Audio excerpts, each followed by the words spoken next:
Okay, so I chose to do the Robo 500 program using functions, and also I have some parameters in there. I approached the problem as follows. I know that the two sides, the top and bottom in this case of this shot, are equal side lengths.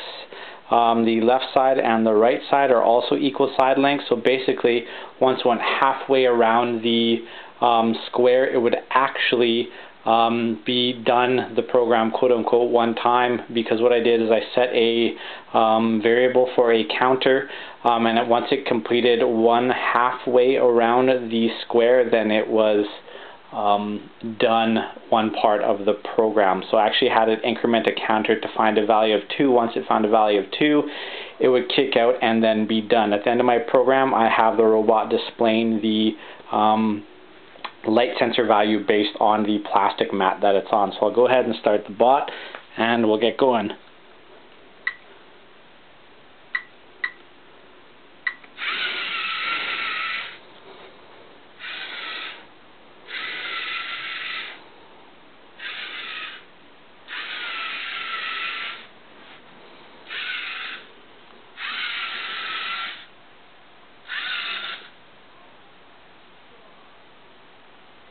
And there you saw the light sensor value of 50.